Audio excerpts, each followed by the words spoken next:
Thanks for tuning in to The Leadership Beat, a Bates Communications original podcast series exploring leadership trends and inspiring leaders to innovate and think differently.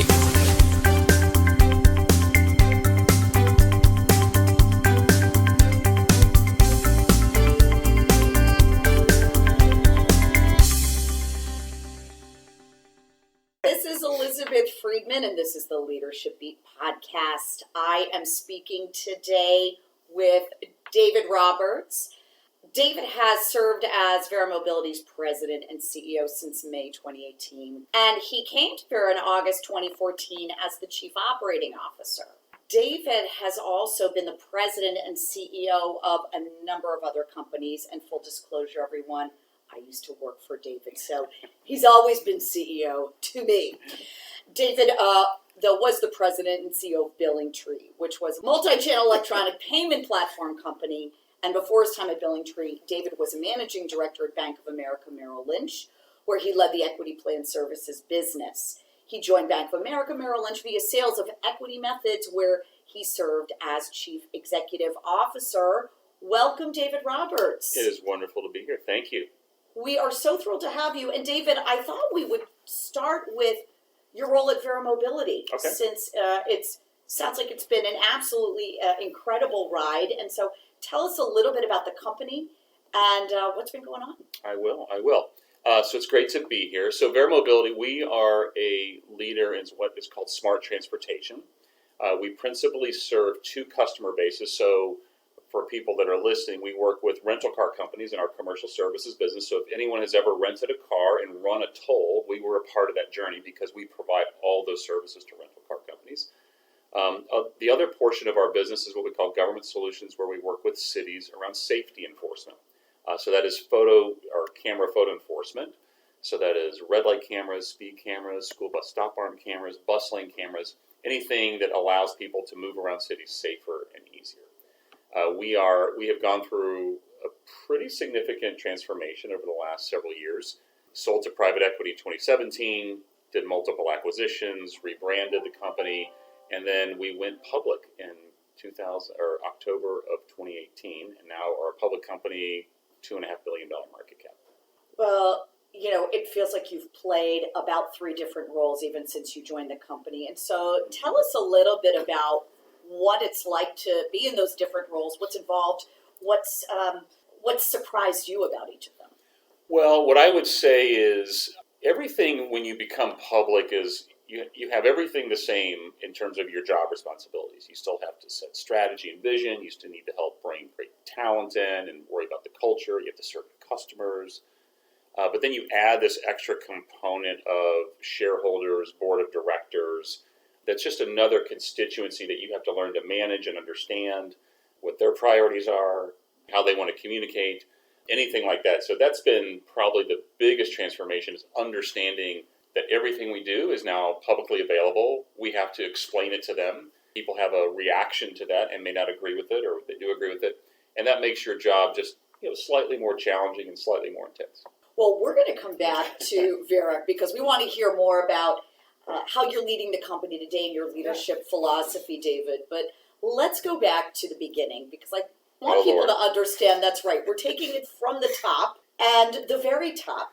Okay. And I thought we'd start with a little bit about your childhood growing up. Mm-hmm. Tell us a little bit about some of those early influences on your life, David. What were you like as a kid? Oh, man.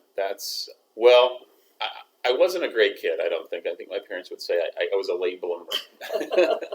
So I grew up in Atlanta, Georgia. I grew up in a very sort of middle-class working father. Was a sales manager when I was born, and then went on to start his own company. My dad was one of the original founders of the time management industry. So before there were planners, they used to want to sell those direct, almost like a mail order type business. And he was literally one of the first guys that said, hey, I'm going to take this and sell it to a company.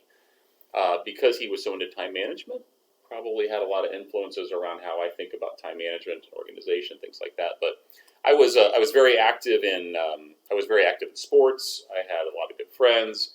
My dad used to call me the C+ poster boy, which may give you an indication of my academics, or at least the way that I took it serious at the time. But, grew up very faith-based. Faith was a big part of our life, going to church regularly, serving, things like that. And all those are things that I've carried forward with my own family today. Well, so we're dying to hear more about that time management piece, David. And Yeah. of course, I know having worked with you, that resonates. Yes. But tell us a little bit about how you think about that or some of your father's lessons in that regard. Well, you asked earlier about influences. My dad had a lot of influence on me. Unfortunately, he passed away quite early. I was 23 and he died from cancer. But there's some legacy things I'll talk about later that still carry with me today. So what did my dad ultimately teach me was he was very goal-oriented. So one of our favorite memories of growing up was at Thanksgiving. Well, most families would go around and share what they're thankful for, which we did. My dad then would say, what is everybody's goals for the next year? No. Yeah, so literally, I don't remember exactly how old, but probably as early as 11 or 12, I remember having to have a 3x5 card at the Thanksgiving table with a few goals for the following year. I'm doing that with my kids this year, David. That's it. I don't know if it scarred me or helped me, but what he did, he always said there's a way to pursue more. That what I think that instilled me was that you can do anything you set your mind to, kind of a mindset. And it was probably maybe Thanksgiving not the right venue, but it worked out. It worked out in the long run. Well, what I'm also wondering about as you think about either those lessons and a little bit of your professional history. I know, David, you left Atlanta. You've had just a phenomenal career. But go back to some of those earliest days and whether it's a first job, maybe a first manager you had. What are some of the things that stood out and maybe how did those lessons carry forward for you? So my first so after school, I got a job at a company called Integrity Systems, which was training and development, like sales training and customer service training. And my boss there was a guy by the name of Larry Roberts. So Larry, not related to me, but happened to be a friend of my father's. And Larry had a powerful impact on me because he really modeled for me the first glimpse of what a servant leader looked like. Because as I went through my career, I had lots of leaders that weren't servant leaders, so I always go back to Larry as the guy that showed great care and concern for others more than himself, wasn't concerned about his title or prestige, but really about how do I help others be better. And so for me, I got really kind of quite lucky to have that as my first real experience that I think has shaped a lot of the way I think about leadership as now 25 years later. Well, one of the stories I remember, David, you and I talking about was your father as an entrepreneur. Mm-hmm. And I'm curious, did you ever consider following in his footsteps in that way? Was that appealing to you? Yeah, I think my dad had a higher risk tolerance than I seem to have. What I learned from that is that what entrepreneurs bring to the table, which is great passion and vision, incredible work ethic, a desire to see something happen that's not happening for some reason. What's interesting in my career is all of my major CEO positions have been started off alongside an entrepreneur. So if I go back even to the consulting days, that I was the number 2 to the founder, because while I don't have the risk appetite perhaps that you need to be a true entrepreneur, I have such respect and admiration for the way they do it, that helping them bring in some tools and some perspectives that they readily don't have. And usually entrepreneurs are very much sales, and leave operations and financials to the side because they'll figure those out later. What I found was that I was a good partner to entrepreneurs. So whether that was at Acuity Group or Equity Methods or Billing Tree, and even at Verra Mobility was previously founder-led, I think a lot of the things I learned from my dad and the value of that what entrepreneurs bring to the table was something that I've carried with me. Well, when you and I worked together, of course, you were really leading a practice area, in effect, at the consulting firm that we worked for, David. And now, today, CEO and, multiple times CEO. And so what was it like initially to take on that very first CEO job? Wow. So the funny story is that I met the guy on an airplane. So literally the chairman and founder of the company he and I sat next to each other on an airplane, started talking, and he said, yeah, I'm looking for a CEO. And I don't know how I convinced him that I was at least qualified. I remember because at Equity Methods, we did employee stock option valuation, which is a form of economic modeling. And because I went to the University of Chicago, he thought I might be good at math, which later he learned was a complete marketing ploy. I was not good at math, or not great at math anyway.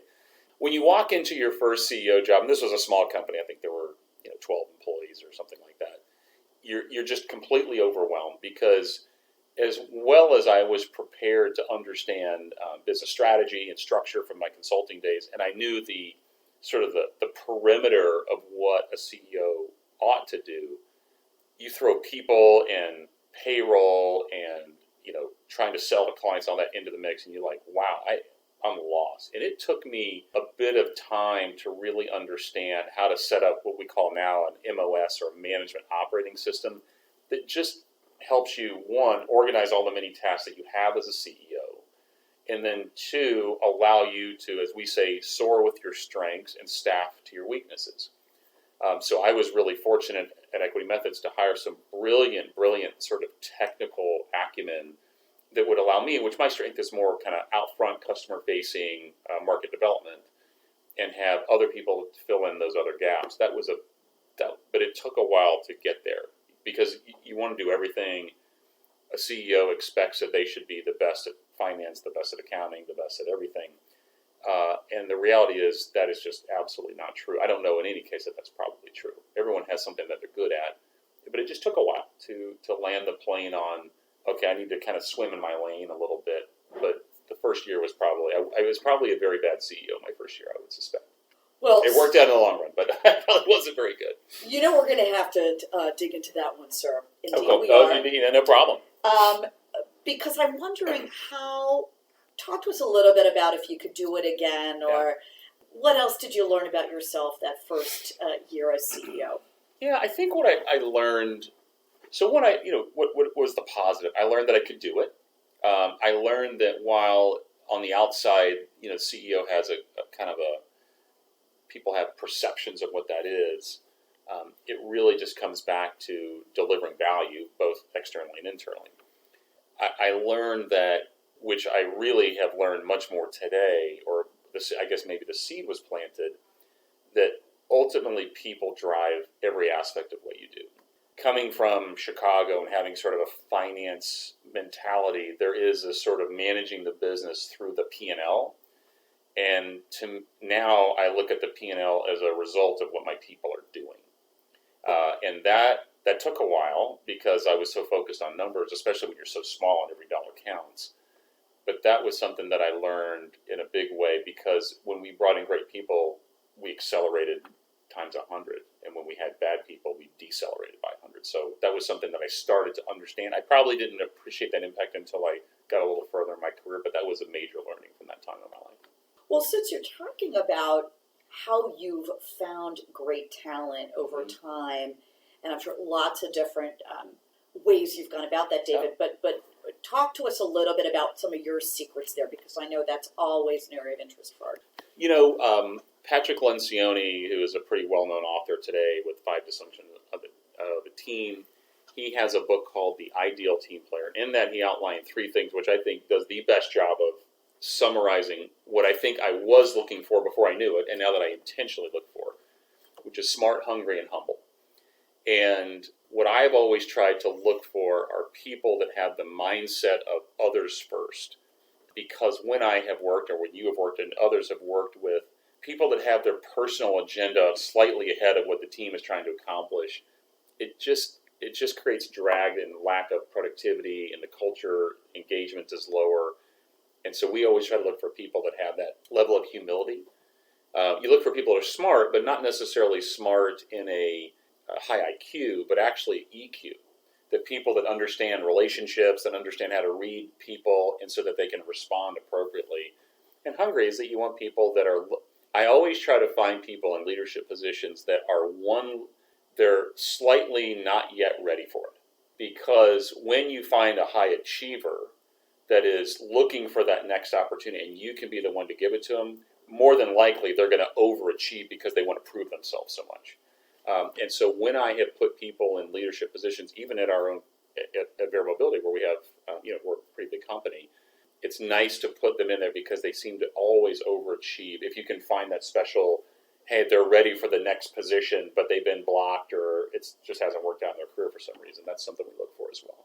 And when, for whatever reason, maybe or in earlier roles, talent wasn't working, how have you addressed that? Because we know we find sometimes we're letting people stay in roles maybe longer than they should or not taking action. How have you addressed that? I'll give you some examples, but the punchline of my philosophy on that is, and generally when I've talked to other leaders, the first time you think someone's not working out is probably the time you should do something.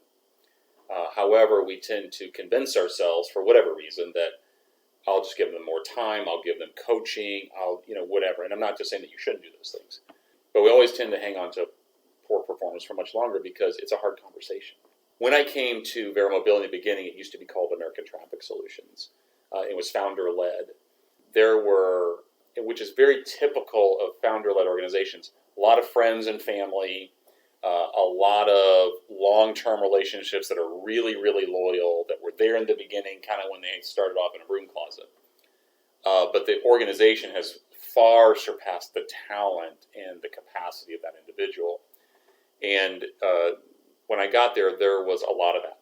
So when I was hired, I had to let go of the entire leadership team. So every leader of the business units, all of the shared service functions, I had to replace the entire team. And then I had to replace the layer below that.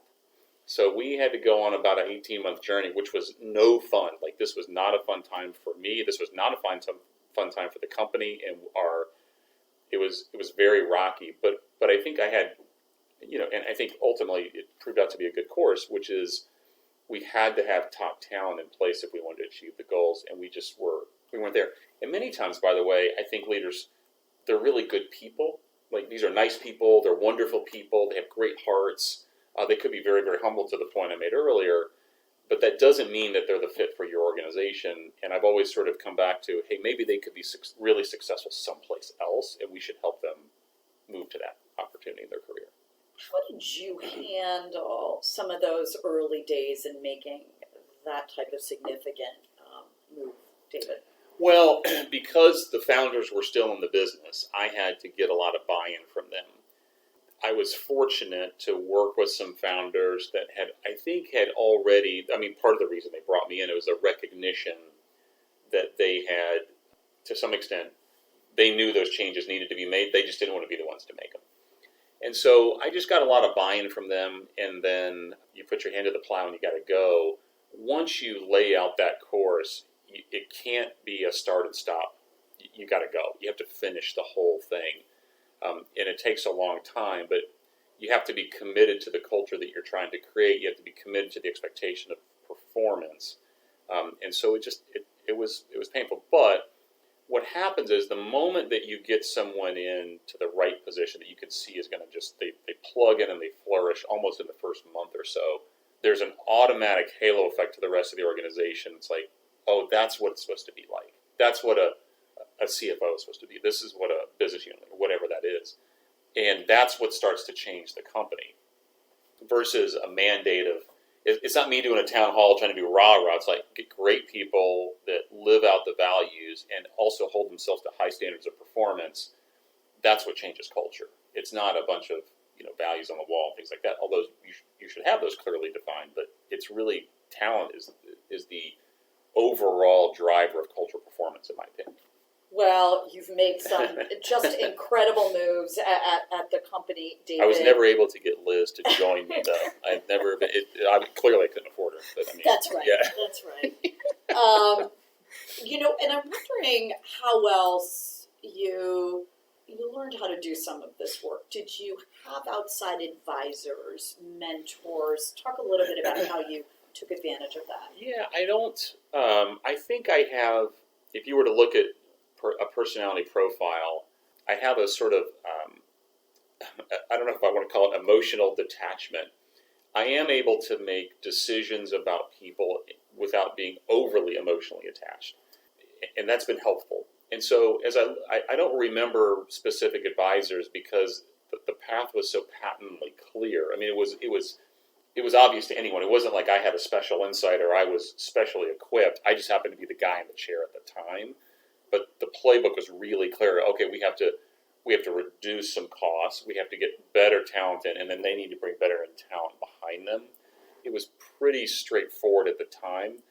The founders sort of distanced themselves from it. They didn't want to, they wanted to remove themselves from it. So I was really a little bit on an island probably for that first year until I got my team built up, which probably took about 8 months to get a couple of key folks in place. What if we go back even earlier, whether it's equity methods or in one of your other roles, David, where there may have been other things you wanted to better understand or learn as a CEO? Were there other CEOs in adjacent types of industries that you developed partnerships?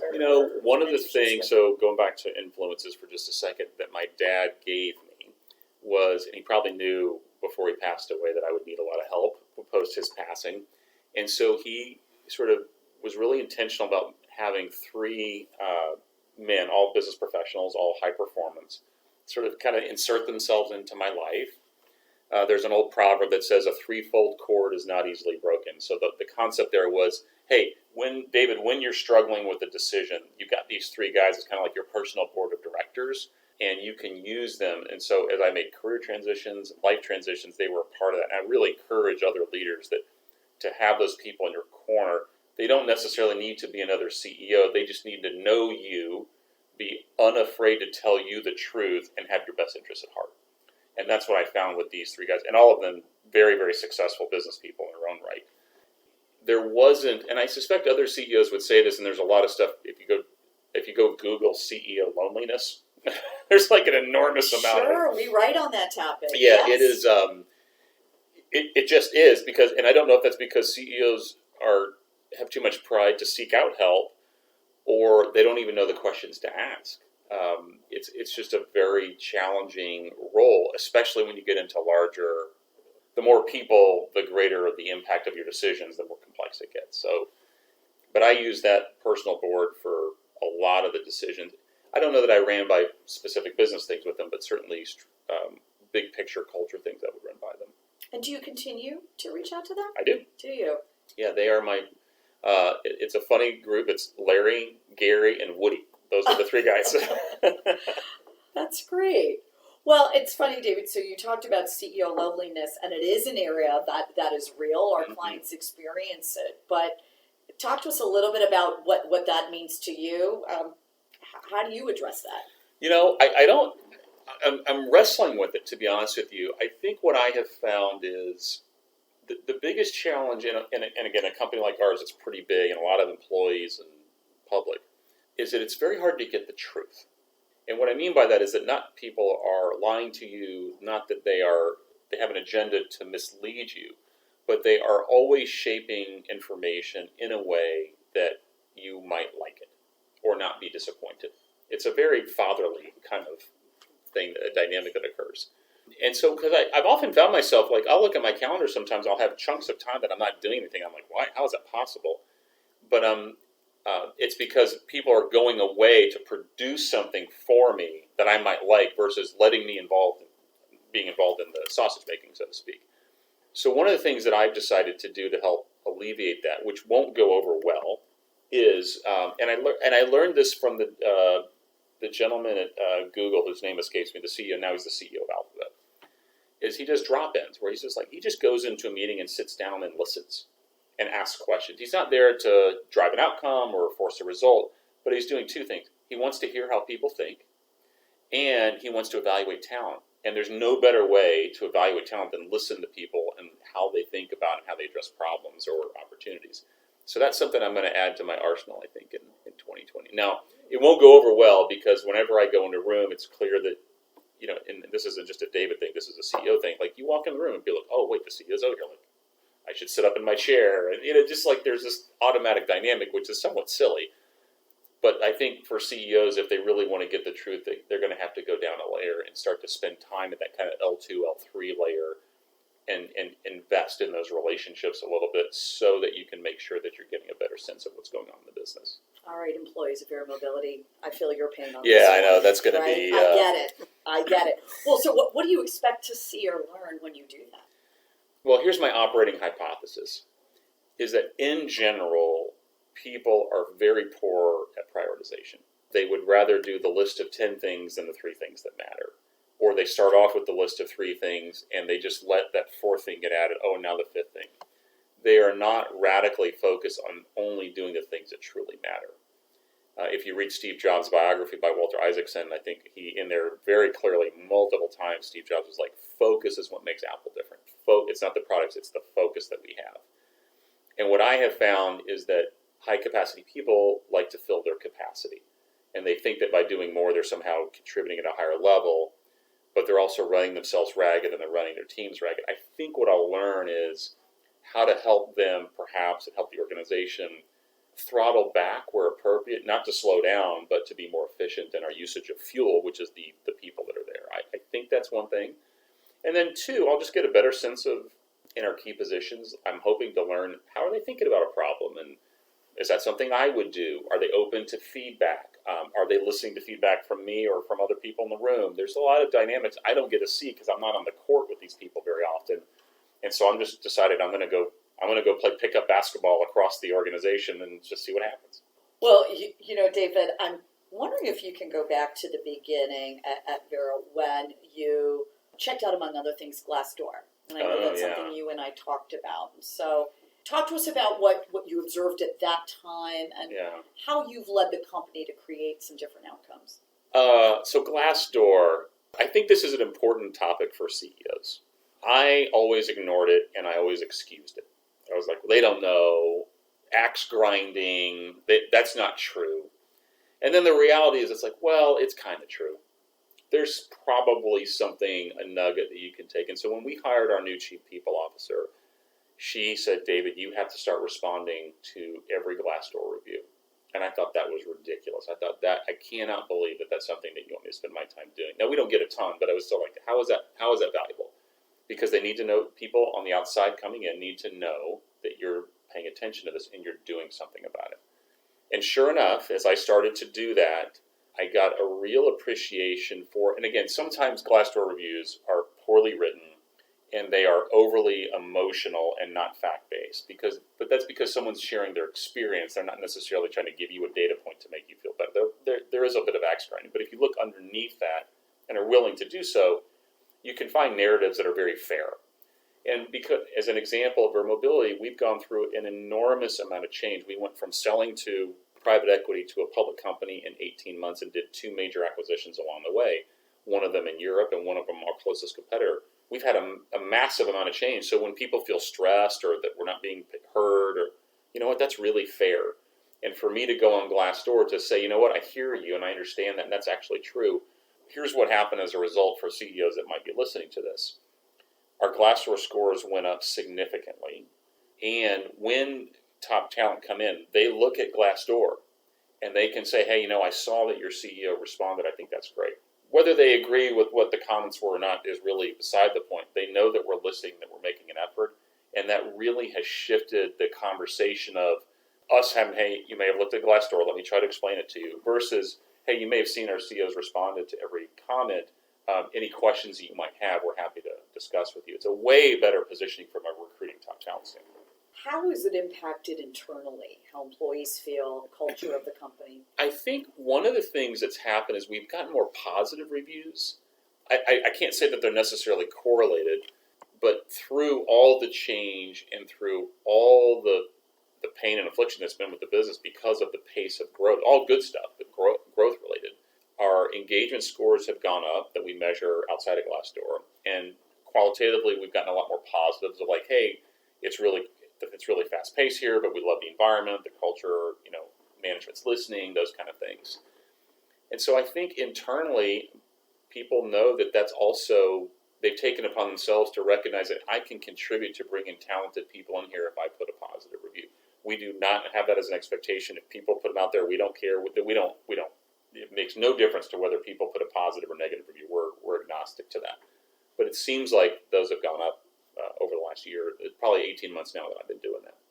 What have you learned going through this amount of change for the company? What's been really maybe a delightful surprise and something that maybe was a little more challenging than you anticipated? When I'm asked by outside shareholders and they ask me, hey, what do you guys do best? Like, what's your best thing? Normal response might be, hey, we're great at this technology or that technology. The thing that we do better than any company I've ever worked for or with is we rally to the cause of our customer. We are absolutely stuck with our customers and we love them and we serve them. And we have bought companies because our customers asked us to. We've gone into markets because our customers have led us there. We went to Europe because our customers led us there. So our growth is in great part to the relationships that we build with customers. And so that we really cherish those. That's been something that's really a key learning from this time, is really stay close to the customer. The challenge has been, so every year, at the beginning of the year, I do a kickoff for all the directors and above, which is about 85, 90 people. And I usually have some sort of leadership theme. And this year, I used the analogy of mountain climbing. And I said, hey, guys, we're going up a steep mountain. You need to tighten your laces and lighten your load. And what I meant by that is you need to be prepared to go fast and go hard. And you've got to get rid of the things that are slowing you down. You've got to radically prioritize. Because our group, because they're so committed to success, they'll like pick up boulders and carry it up the mountain versus like, oh, we don't actually need that boulder. And that's just because they're great people, and we just are learning that as an organization. But the other thing that I said is, hey, and some of you may decide that this is not the place for you. The pace may not be a place that is sustainable, and I use the word tap out.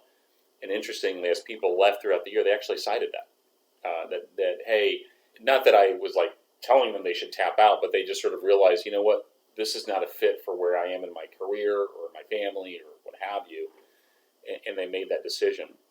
That turnover, though, is really stressful in an organization. I think I've learned that more this year, probably because we're at full employment in the United States anyway.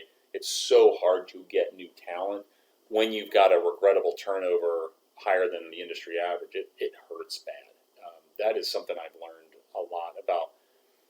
How do you then, so what do you do about that? You try to get great people in one, so you have to be really good at interviewing and sourcing. You then need to make sure every employee has clear identification of how they impact the business in a positive way, and that you're giving them regular feedback of how they're doing against those performance criteria. We have found that tends to lead to a higher level of engagement. The other key learning I've had is I can do a town hall and have a message on here's what we're going to do, or do a meeting with my executive team. And it is amazing how that message gets slightly changed as it goes out the organization, to where it's sort of that old analogy, if you take a boat and put it 2 degrees, eventually you're way off course. That is exactly what happens. So the reinforcement and the repetition of vision, mission, strategy, key objectives, vision, mission, doing that again and again and again, seems like a waste of time. And now I've realized, I should probably spend a lot of my time doing that. Like different mechanism, not just a town hall per se, but we have what we call the intersection, which is our intranet site, videos, email messages, small group meetings. Just reinforcing what's important right now is a critical role for a CEO. And I think I certainly was the same way. I'm like, hey, I did a town hall. They heard me say it. I expect my leaders to kind of carry it from here. You really do need to be the champion of the message and continue to repeat those messages as you go about the year and go about your business. The other thing, David, I know you spend a lot of time on is culture in general. Yeah. And I'm wondering if maybe we can start with your leadership style and some of the principles you use that really guide that for you. So this goes back to Larry Roberts, my first boss, because he asked me in the interview what my leadership style was. And I was like, I was 23 at the time. I didn't have a leadership style. I just said good, and I had I'm sure I had a horrible answer. And over time, he taught me what he called the 4 F's, and I have clung to that and found it to work really, really well. Now, to be fair, I'm a simpleton, and acronyms are great for me because I can remember them. I love frameworks because they make it easier. And what he taught me was the 4 F's, which are fair, firm, friendly, and not too familiar. And so I'll kind of go through and describe what that means. Fair is, in general, when you're at the table with an employee or in a leadership position, try to leave a little back for them. Always make them feel like the one. You want to be overly fair. When there's an employee that's had a problem, you want to say, hey, we're going to give you a little bit more time. We're going to give you another chance. We're going to give you that other opportunity. We call that one of our values is actually lead with grace, sort of giving someone something they desperately need but may not deserve. Because we all appreciate that when that happens to us, although we may not like to extend it.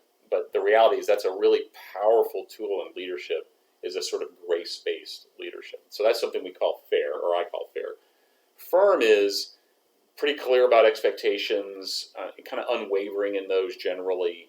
Firm doesn't mean dogmatic or mean or pounding the table or things like that. Firm is when you are in an executive discussion and there's a decision to be made or something that needs to be clear, that you do so in unwavering terms, and that may have a slightly negative impact because I'm the CEO and people take it when I'm firm. It's like much harsher probably than it really is.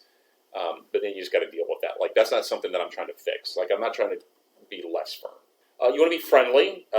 As you all know, I'm incredibly friendly, given our Always. strong relationship. Friendly to me is you want to be approachable. It's really important for employees to know that they can come by your office, that you are, and probably because they won't come to yours, you need to go to theirs and just drop by, be available as a human, not necessarily as a CEO, because they want to see that you are real and authentic. And I think I actually think that's quite inspirational for people to have a leader at a certain position to have those kind of qualities. The not too familiar is really just that, and in today's world it's probably not as popular, which is when you have close personal relationships with the people that work with you, it clearly clouds judgment and it makes you less available to the shareholder mandate or your customer mandate or what have you when you overemphasize relationality with the team that works for you. So what does that mean for me? My team would tell you, like, never gone to dinner with David unless we were traveling. We don't have people over to the house. I don't go to happy hour. I don't do any of those things. And that may, again, in today's society, that might seem quite aloof, but it just protects me and allows me to keep, somewhat clear-headed related to relationship. Let's talk for one more minute about that last point, because I think that's interesting, David. And how have you found that? Has it been a difficult one to maintain? Have you felt a need to explain that to people at all?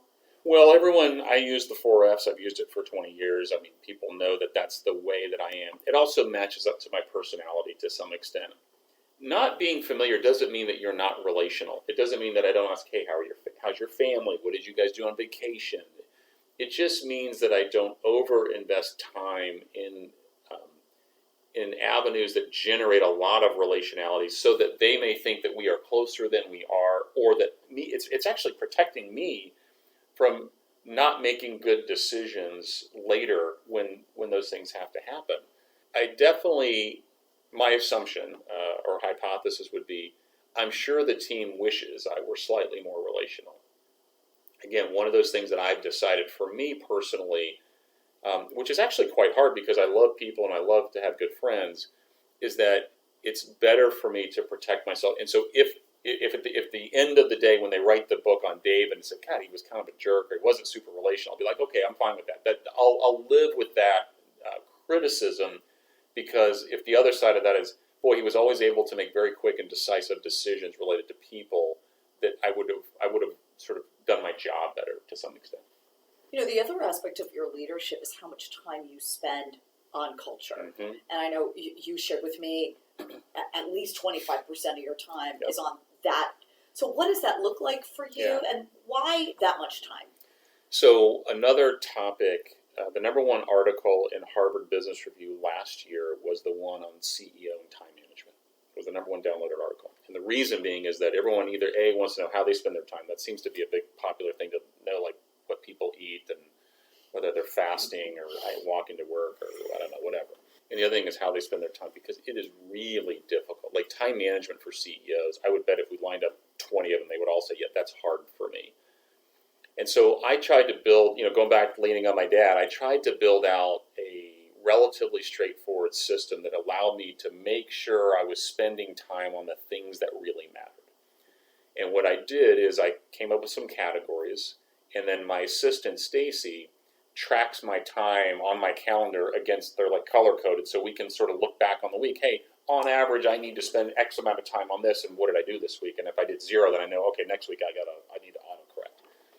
And what those categories are in the business, meaning in the business is P&L reviews, financial reviews, operating plan reviews, product strategy reviews, anything that's inside the walls of the business that's going to an outcome. The other one is what I call in the world. In the world is attending conferences, talking to customers, mergers and acquisitions, anything that is, again, I'm learning about the market and the customers we serve, and I'm going to bring that back to the business in some way, shape, or form. The other is culture and leadership. Culture and leadership is everything from recruiting, leadership development, coaching. I do a lot of town halls. I do coffees. I do just talking to employees about their experience with Verra Mobility and trying to push us along in leadership and leadership development. I spend a lot of time recruiting. I interview every director and above in the company, and which slows everything down dramatically, which everyone gets really upset about. But I've just said, until we get to such a place that I just can't do it anymore, that I just want to be a part of the bringing, because that's a leader in our organization. That's kind of our entry level leader. And then the other one is being what I call being public. So being public is being on the board of directors. So I serve on the board of directors as well, managing the board of directors. I'm not the chairman, but I sort of help facilitate on behalf of our chairman. That's talking to shareholders, that is investor conferences, that is road shows, everything we do to speak to the world. And so I've sort of allocated these arbitrary times, and I put my goal was 25% for culture and leadership. It's hard because those other categories definitely have a gravitational force that's quite high. In retrospect, I suspect I probably need to spend closer to 40% on that. It is the development of leaders. I sort of look at that as part of my legacy. At some point, they're not going to want me at this company, and as you well know, they'll want to get rid of me at some point. I'll worn out my welcome. That's right.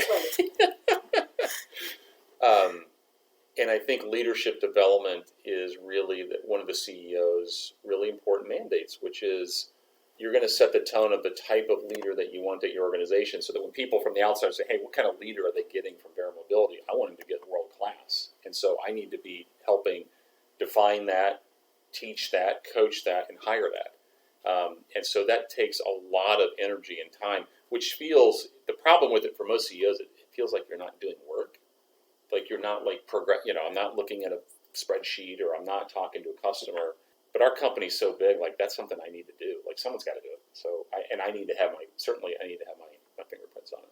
Well, so for employees of the company, how are they experiencing that? Or maybe, what do they like about working at Verra?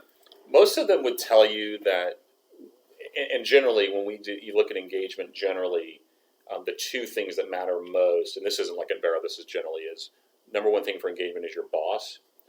If you are a boss and have someone that works for you, you are the biggest rock in their pond. So you have a huge influence of their experience at the company with which you work. The second is the quality of the people that I work with. And then the third one is, do I have opportunities to learn and grow? And so I think for Verra Mobility, employees would say, we have been going at a very high pace for a very long time. I mean, really ever since I got there and started the initial change wave that has turned us to where we are, they're probably slightly exhausted from that, which I think is it's a very fair observation in my opinion. I think that they would say, hopefully, that they would say that we listen. We do an employee survey every year. We took their feedback. We prioritize it. We advertise it at town halls and say, we're gonna fix benefits, and we're gonna fix, like they see us do that kind of, that every quarter we can say, we heard you, we listened, and we took action. And because most employees sort of look at those surveys as like, yeah, nothing's gonna happen with that. We really want to make sure they know that we're listening. So my hope is that they recognize that we're also, that we're committed to creating a culture that is highly engaging and a successful place for people's careers as well.